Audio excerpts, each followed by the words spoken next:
Welcome to episode 2 of Solution 101. Nigeria's Insecurity Crisis, Understanding Causes and Exploring Solutions, Episode 2. Policy Implementation Plan. Developing a comprehensive plan to transition from nomadic open grazing to ranching in Nigeria requires careful consideration of various factors, including legislation, economic, social, and environmental aspects. Here's a step-by-step plan. 1.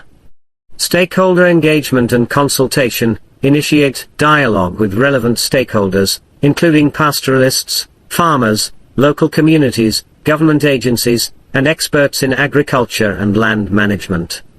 Understand their concerns, needs, and perspectives regarding the transition to ranching. 2.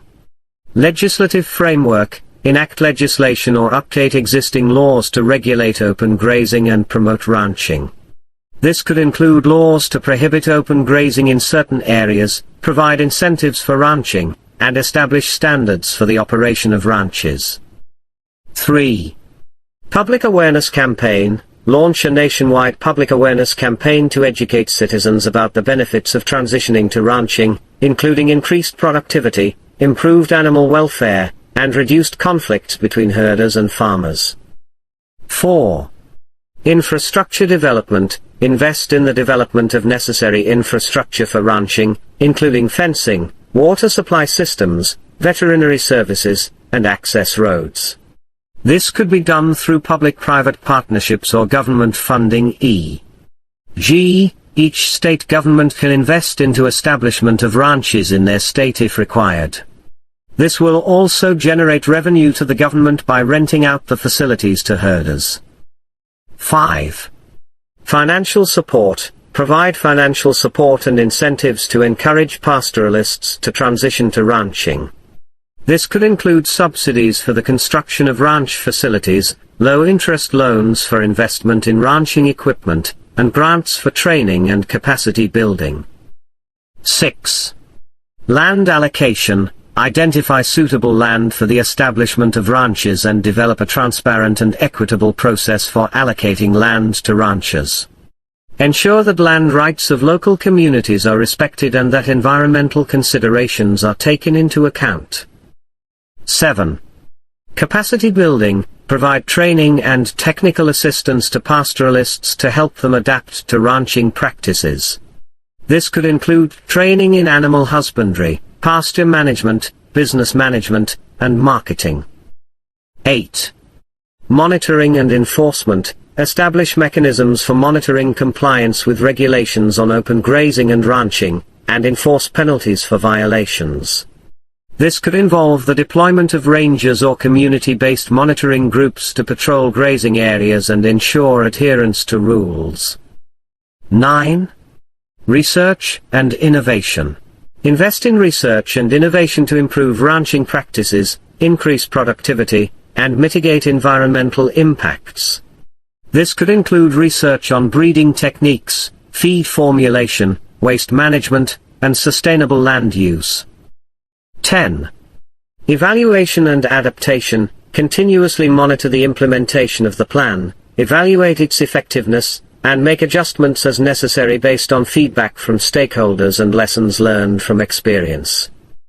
By following this comprehensive plan, the Nigerian government can effectively transition from nomadic open grazing to communal ranching in a way that minimizes hardships for citizens and maximizes the benefits for all stakeholders involved. Effectively, these can be achieved if the government and stakeholders can come together as one to deal with insecurity in way of protecting and monitoring activities in ranches and their surroundings to mitigate the perennial problems of banditry, kidnapping, and Boko Haram. Requires a multifaceted approach that integrates technology, community involvement, and security measures. Here are various ways to achieve these. 1. Legislative framework. Enact legislation or update existing laws to spell out punishments for anyone that found working against the provision of law that established the creation of ranches across Nigeria. These should range from financial fine, forfeiture, imprisonment and death if involved, kidnapping and death of anyone within or outside the ranch. More important, no herders or farmers should be allowed to carry armor or weapons within and outside the ranch. Only the law enforcement personnel and securities agent managing the ranches are allowed to carry and weapons. Another important element to be considered is movement of cattle or any livestock shall be done by vehicles or train where possible. 2. Surveillance systems. Implement surveillance systems such as CCTV cameras, drones, and satellite imagery to monitor activities in and around ranches. These systems can provide real-time monitoring, and help identify suspicious behavior or unauthorized entry. 3. Fencing and perimeter security. Construct sturdy perimeter fencing around ranches to prevent unauthorized access. Combine physical barriers with sensors and alarms to detect intrusions and alert security personnel. 4. Guard posts and patrols. Establish guard posts at strategic locations around ranches and deploy security personnel to patrol the area regularly. This physical presence can deter criminal activities and provide a rapid response to security threats. 5. Community vigilance. Engage local communities in security efforts by establishing community watch groups or neighborhood patrols. Encourage residents to report suspicious activities and collaborate with security forces to maintain a safe environment. 6. Intelligence gathering. Develop intelligence networks to gather information on potential security threats, including the presence of criminal groups or terrorist organizations like Boko Haram. Utilize informants, local contacts, and intelligence agencies to collect actionable intelligence. 7. Interagency cooperation. Foster collaboration between different security agencies, including the police, military, and intelligence services, to coordinate efforts in combating banditry and terrorism. Establish joint task forces and share information to enhance effectiveness. 8. Technology solutions. Explore the use of advanced technologies such as biometric identification systems, GPS tracking devices, and geofencing to enhance security measures and track movement of livestock and personnel within ranches. 9. Livestock identification and registration. Implement systems for tagging and registering livestock to prevent theft and illegal trade. This can help trace stolen animals and deter criminal activities related to cattle rustling. 10. Community development initiatives. Address underlying socioeconomic factors that contribute to insecurity, such as poverty, unemployment, and lack of access to education and healthcare. Implement community development initiatives to improve livelihoods and reduce vulnerability to radicalization and criminality. 11. Response and crisis management. Develop contingency plans and response protocols to deal with security incidents and emergencies. Conduct regular drills and training exercises to ensure readiness and coordination among security forces and other stakeholders. Addendums to hasten the full implementation of this policy. If some of past leaders and stakeholders in Nigeria, who served in one way or the others, can lead by example, started from the immediate past president who himself is a cattle farmer, can establish a ranch that will motivate the likes of past governors, senators, honorable members of reps, ministers, directors of various ministries and parastatal state commissioners, and also leadership of various political parties should come together to rescue Nigeria from this quagmire of insecurities across various states. The leadership of various political parties should do more than opposition or criticizing the present government. There is nothing bad in the leadership of the big political parties. Establish a big ranch in all the 6 geopolitical zones in Nigeria. Politicians in Nigeria only plan to wait for the next political cycle to wreak power from the incumbent government.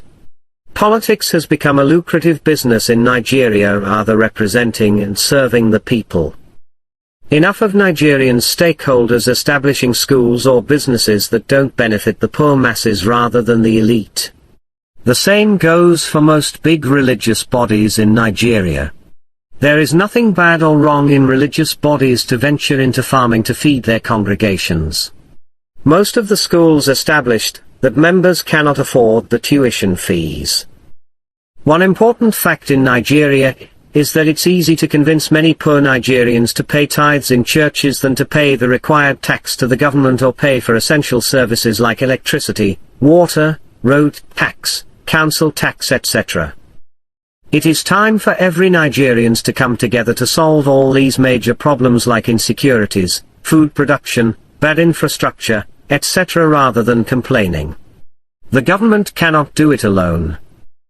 All Nigerians that japa are very hard working when they go abroad. If Nigerians can put half of their dedication to work as they do when they get abroad, Nigeria will be an El Dorado in a short time. By implementing these measures in a coordinated manner, the Nigerian government can enhance security in ranches and their surrounding areas, mitigate the risks of banditry and terrorism, and create a conducive environment for sustainable ranching practices and suppress the insecurity in Nigeria. From here at Afrikzon Solutions, we wish the government and the great of people Nigeria home and abroad the best of luck as they are looking forward for better day to come. Together we shall reach our El Dorado. Long live to Federal Republic of Nigeria. For next EP of Solution 101, subscribe.